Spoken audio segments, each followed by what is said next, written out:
Está con madre la adaptación mexicana de The Office y me empecé a preguntar por qué. Así pues, aquí tienen mi opinión y reseña general de la serie sobre por qué creo que es tan exitosa y ya no surge una segunda temporada. Lo que te impresiona mientras ves La Oficina es que si bien como cualquier adaptación agarra un producto y lo tropicaliza, no es tan sencillo, porque más bien la tropicalización de La Oficina tiene que ver más con entender el mundo laboral mexicano, jugando magistralmente con los estereotipos y clichés en el mundo laboral, dependiendo el puesto. Y de hecho es muy valioso que nos sitúen en una empresa familiar de jabones en Aguascalientes. Creo que la mejor manera de averiguar el éxito de esta serie es curiosamente viendo el organigrama, analizándolo a fondo. Para mí no es casualidad que Jero sea un Nepo Baby, sea hijo del dueño y que esté en un puesto gerencial por dedazo, porque nos duela o no nos duela, una realidad muy frecuente en México y sobre todo en puestos de alto rango, solemos ver mucho que hay estas amistades por conveniencia, compadrazgos o incluso que estos puestos están selectamente seleccionados para gente con cierto estatus socioeconómico. Por ejemplo, en el caso de Olimpo tenemos a Jero, un personaje que si bien en un primer momento puede parecer inepto por su comportamiento inadecuado y por su sentido del humor bastante ácido, la verdad es que es un Nepo Baby que si bien podemos subestimarlo como jefe, incluso después de que sabemos por los títulos en su oficina que él tuvo una educación muy privilegiada en escuelas particulares del país, incluso diplomados muy interesantes en universidades como el Tecnológico de Monterrey o siendo graduado de la Anáhuac. Y curiosamente, a medida que va avanzando la temporada, nos damos cuenta que él conoce muy bien el negocio de los jabones y que realmente está interesado en él. Está interesado incluso en ser un buen líder, aunque sus métodos fallan, la verdad es que es alguien que está roto incluso porque viene de una familia fragmentada, viene de fracasar como esposo y como padre. Es esta mezcolanza de características y de emociones las que hacen de Hero un personaje complejo. Ojo, no es un Michael Scott que ya llevaba 12 años trabajando para Dunder Mifflin, sino que de hecho es alguien muy nepo baby, muy privilegiado y representa una realidad muy incómoda y dolorosa, pero dándole una vuelta. Pero también vemos personajes como Juana, la jefa de Hero, porque incluso este personaje nos muestra que hay mujeres o que hay personas que sí pueden llegar ahí por trabajo duro y esfuerzo y conocimiento real. La historia muestra dos lados de la moneda, incluso vemos cómo Juana tiene que lidiar con las tonterías de Jero, porque al final de cuentas Jero está muy acómodo donde está, e incluso no piensa muy bien las cosas. ¿Por qué? Porque él siempre ha sido alguien muy privilegiado, e incluso podemos empatizar con Juana, porque Juana es como la voz de la razón ahí, y básicamente tiene que soportar a un compañero que es imbécil o a un superior que es imbécil y que no le puedes decir nada porque es hijo del dueño. Es algo muy mexicano. Otro factor detrás de su éxito es que no solo se basan en humor y ya, sino que también entienden muy bien cómo funcionan las oficinas hoy en día. Normalmente en un trabajo de oficina se vive un choque generacional bastante interesante y eso es justamente lo que hace interesante las dinámicas de la oficina. Hay personajes mayores como Don Abel o como la secretaria, quienes ya están más interesados en cumplir con sus obligaciones lo suficiente como para que se puedan pensionar bien y salir victoriosos lo que le resta de vida.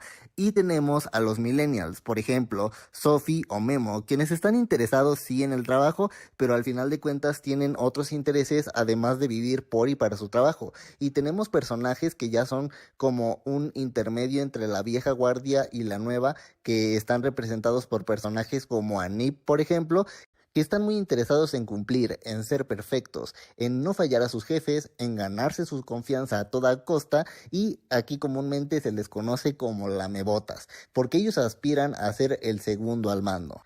Todos tenemos ese tipo de compañeros castrocillos. Incluso también en este rubro podríamos meter a personajes como Miné, quien sí está muy interesada en su aspecto, en ser un buen elemento y la verdad aportar muchísimo más. Sin embargo, también está muy interesada en no envejecer. Tiene esa preocupación constante en dejar de ser irrelevante o en dejar de verse bonita, lo cual también refleja lo sexista que puede llegar a ser el mundo del godinato o de oficina o el mundo corporativo.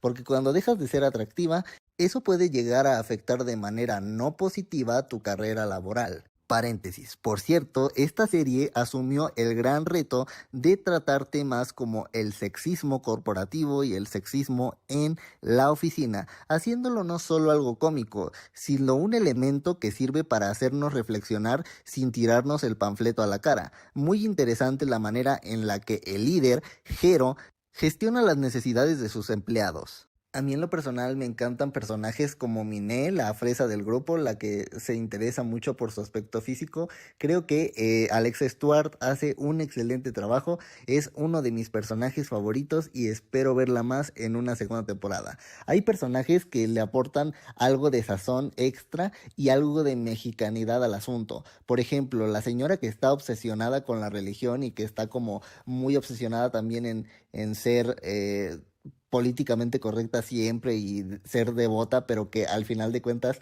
tiene un conflicto porque se siente atraída por el señor del almacén. Eso se me hace que es algo muy mexicano. Ya saben, personas así súper religiosas, súper ultra mega devotas, que al final de cuentas están constantemente negando sus sentimientos, negando sus pasiones, y eso convierte como esto en algo dramático y bastante chido. Siento que fue una manera muy inteligente, por ejemplo, de llevar a Ángela, el personaje original de The Office, a un contexto súper mexicano. Totalmente de acuerdo con que si Ángela fuera mexicana, también sería súper mojigata y católica.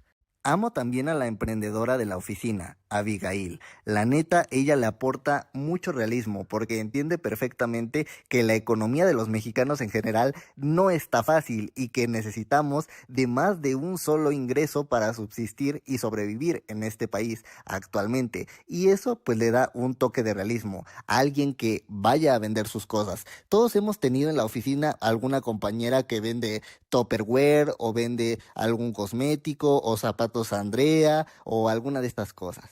Y bueno, ya siendo sincero, aunque esta primera temporada fue excelente, mi único problema a futuro sería que la columna vertebral de esta serie es muy parecida a la de The Office. O sea, ya sabes que Memo es Jim, ya sabes que Sophie es Pam, ya sabes que Abigail es Angela, ya sabes que varios personajes tienen su equivalente en The Office y entonces pues ya puedes saber más o menos hacia dónde se encamina la segunda temporada.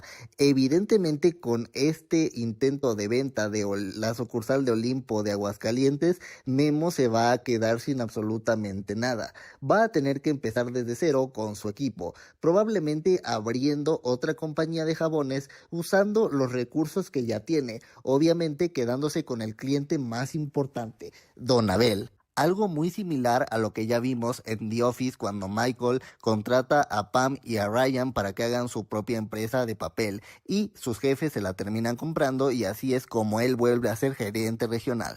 Incluso vemos que Jerónimo tiene algo con Juana, su jefa, su superior, tal como Michael lo tuvo con su superior en las primeras temporadas. Aunque tengo que admitir que por culpa de estos dos y su dinámica, la canción de Kumbala y los edits relacionados con esta pareja son mi gusto culposo últimamente. Esta serie se merece todo el éxito, pero veamos qué pueden hacer a futuro. Ojalá se empiecen a distanciar un poco más de la serie más exitosa, porque entonces esto ya se volvería algo monótono y repetitivo. Al final de cuentas no hay que olvidar que la cultura godín en México tiene un sinfín de situaciones que se podrían explorar. Entonces yo espero que sean un poco más creativos a medida que vayan avanzando en las temporadas. Pero díganme ustedes, ¿qué les pareció La Oficina México? Hasta aquí el video de hoy. No olviden suscribirse para más videos de series y películas y darle like si les gustó. No olviden compartir para que crezca esta gran comunidad. No olviden también que las sugerencias son válidas. Los leo en los comentarios. Hasta luego.